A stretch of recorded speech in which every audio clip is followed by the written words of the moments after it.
Well, when you go to get your car serviced, you want to make sure that you feel comfortable with who you're going to. And here to help us out with that is Tom Grothous. He's an automotive expert. So welcome, Tom. Well, thank you for asking. Right, so we're bringing our car in to get it serviced, and now what? Well, there's three different types of people, okay, on service. There's the one that goes in twice a year, gets their oil changed, gets, spring and summer, that's okay. Me.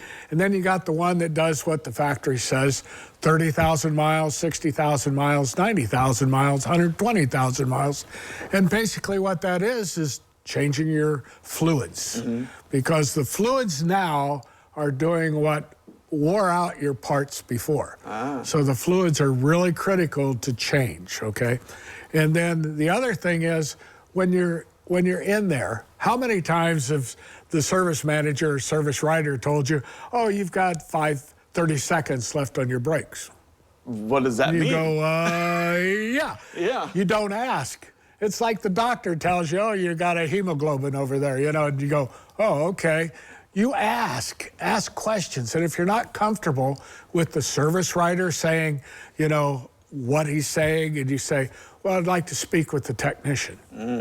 And a lot of places will tell you, well, their technicians are busy. Well, if he's working on my car, I'm paying him now, so I should be able to ask to talk to the technician. Right. I might want to ask the technician something that the service writer may not go and tell the technician about it. So I always like to have the technician come out, because if you've got a rattle or a squeak or something, the service writer, you told him what, but a lot of times they write it down and it doesn't get to the tech. And then you have to come back 2 or 3 times to get it fixed. This way you can talk to the service personnel and talk to them. It only takes a couple minutes, and if they don't have enough time to come and talk to the customer, that's what you're paying for. Right. So if they're asking, why do you want to talk to the service technician? I'm right here. It's like, is that something? Is it because they want you to just do what they want you to do and forget about it, like in and out? Or a lot of times the service person is the people person, and the tech is the tech. And I say the tech should be able to talk as well as the service professional. Well, they know what they're talking about, obviously. Exactly. So a lot of times I like to ask for service tech. I had a service tech tell me, well, if I can't find a code, then we won't fix it. I'm going, time. You're going to fix it. It's a warranty issue. You're going to fix it. No matter whether you can find a code or not. So it's, and he come back and he said, well, I found a code. How ironic, Those are the things that you asked. You're a customer. You're paying for that. When you go to the doctor, you ask the doctor questions when he says or she says something about your physical personnel. So car's as expensive as a doctor anymore. So would you suggest, going to the same mechanic as you would going to the same doctor? You want to feel that almost companionship of trust. I like that, because the reason I like that, because when I was a tech, when customer would ask for me as a technician, that gave me pride that I was fixing his car or her car the way they liked it, and I was doing them a good job.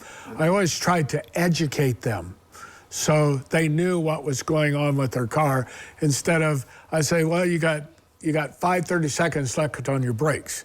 Now, if you're an easy braker, that'll last you till next year. If you're not, that will probably be, we might want to look at doing your brakes. Yeah, Tom, I don't know of anybody that's an easy driver anymore, or easy braker, But then again, if you've got metallic brake pads, those babies are going to last a lot longer with 30 seconds than if you got cheap brake pads on. 30 seconds is going to be wore out in no time. Yeah. Is it easy to ask for, talk to? Sure. Is it something that they're going to say, no, they're too busy? If they do, are you comfortable with that? And that's what I'm saying. If you're not comfortable with your service facility, then you might want to go look for another service facility. I like that, that personal touch, right? Yes, that's because the service rep is talking to you friendly like that. So why can't you ask to talk to the tech?